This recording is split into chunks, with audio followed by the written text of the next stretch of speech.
All right, so on that note, I'm going to bring up your next comedian who I always have a really good time watching him perform. He's always writing new jokes, and they're always funny. So please welcome to the stage Sean Murphy. Hey everybody. So I guess I'll tell you guys a little about myself. I'm 35 years old. A lot of people think I look a lot younger than that though, which is awesome because it allows me to continue dating completely inappropriately younger women. Like recently I was going out with this girl who was 19. And some of my friends were like, hey man, don't you think that's a little creepy? You're dating a 19-year-old? I'm like, no, it's not creepy at all. It's awesome. In fact, I've been learning a lot about math lately. It's like, what could you possibly be learning about math from dating a 19-year-old?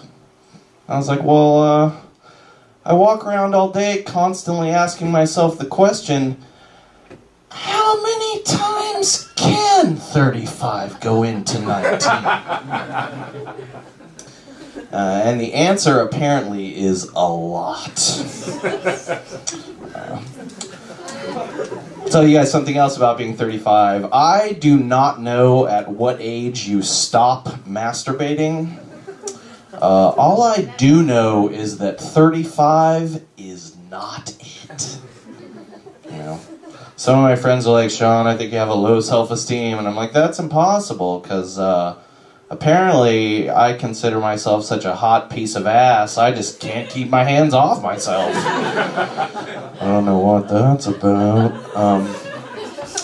I was looking at one of my high school yearbooks recently, and they had this survey that they had everybody fill out. And one of the questions was, if you could be any celebrity in the world, who would you be? And I was in high school, and I was a big Saturday Night Live fan at the time, and so I had written John Lovitz. I know. Which means that even in my wildest high school fantasy, I'm still a creepy-looking fat guy. Oh yeah. I was on my way to a show the other day, and I saw this morbidly obese woman walking on the street, and she had a t-shirt that said, "Look but don't touch." And I was just like, you got it. Is it okay if I don't even want to look? In fact, you should get a t-shirt that just says, "Don't look." It'd be really helpful for everybody, I think.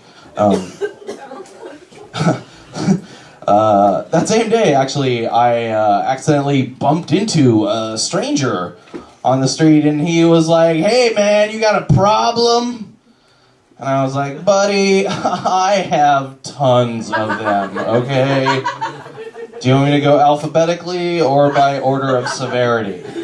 Alright, here we go. Number 1, panic attacks. Number 2, alcoholism. Number 3, my girlfriend's about to move in with me, and I have no idea where I'm gonna hide all my porn. It's a big problem.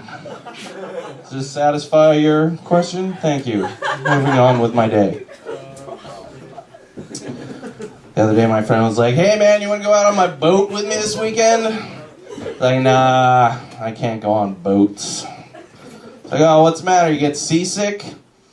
No, I don't get seasick. I get sea gay. You get me on a boat within like 20 minutes, I've got like 8 cocks on my ass, and I'm just like, these curtains are terrible. Let's look at some swatches. I like that one too. People come up to me all the time and they ask me, "Sean, have you always been this funny?" And I'll tell you a little story. The first time I was ever conscious of the fact that I was funny, I was 10 years old, I was in the car with my family, and we were on our way to my grandfather's funeral. And I was cracking them up, you guys. It was hysterical. So we pull up to the cemetery, my father turns around in the car and sticks his finger at my face, and he says, "No more jokes!" And I was just like, what? I forgot to mention, in addition to being 10, I was also French and gay at the time. So I lasted about 3 hours. We're at the wake at my aunt's house after the funeral. I'm in the backyard playing some wiffle ball with some of my cousins, and my team is kicking my cousin's team's ass. And at one point in the game, one of my cousins who's on the losing team yells out, "Man, I can't believe we're getting beat so bad." And little jokester me has to yell out in the middle of the backyard, "Yeah, it looks like Grandpa's not the only one getting buried today."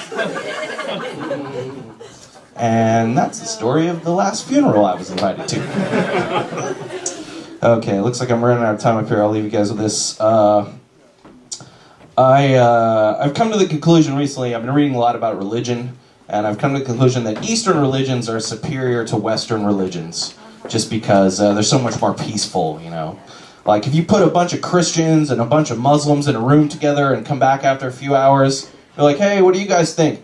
I should be like, "Well, them all's a bunch of heathens." "Well, you are a bunch of infidels." "Well, Jesus is the only way to heaven." "Well, there is no God but Allah." "Oh, yeah? Well, I hear eating hummus makes you shit cobras."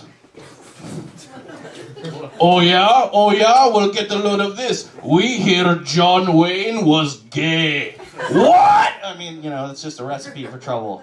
But on the other hand, if you take a bunch of Buddhists and a bunch of Hindus and you put them in a room together, come back after a little while and be like, "Hey, what do you guys think?" They would just be like, "Rice is delicious. We love rice." It just goes with everything. Okay, thank you very much, you guys. I've been Sean Murphy.